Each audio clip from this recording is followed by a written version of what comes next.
Monsieur Gaston, parlez-nous du livre de Job. Il y a deux choses dans le livre de Job. Job, des pirates et des dinosaures.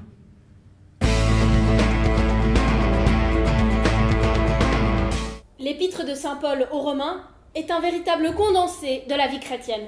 Nous avons tout d'abord la justification, puis la réconciliation, et enfin le salut. Alors, avant tout, c'est... Non? Bon, d'accord. Avant tout, le premier truc qu'on retient sur l'Apocalypse, en général, c'est ça.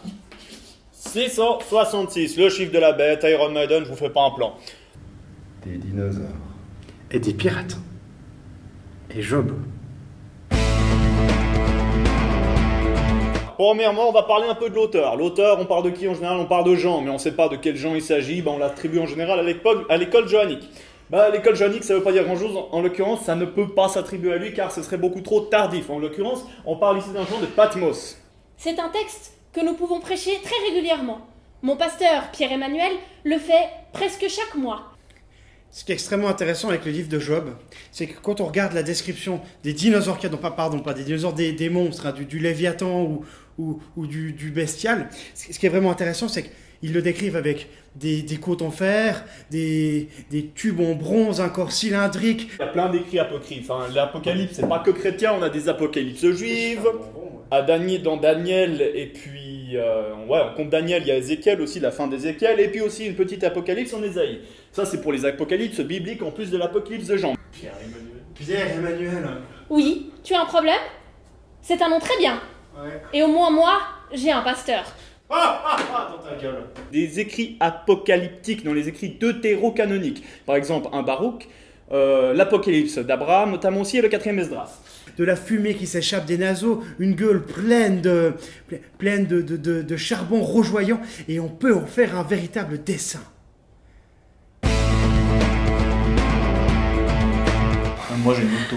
Un dessin moderne. Moi, si j'avais une moto, je saurais conduire.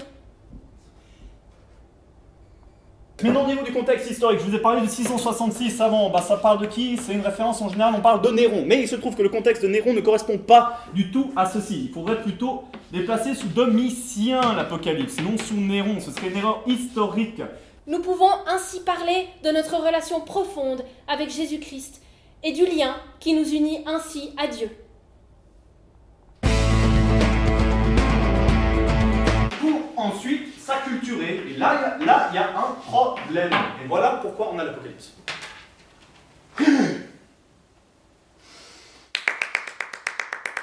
Et ça donne ça.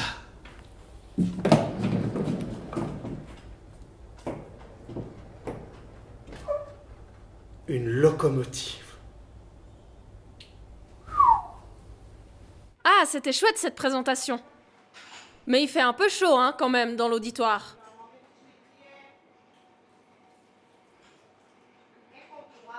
Les garçons, je vous souhaite un bon week-end et je vous dis à lundi. Bye bye. À lundi.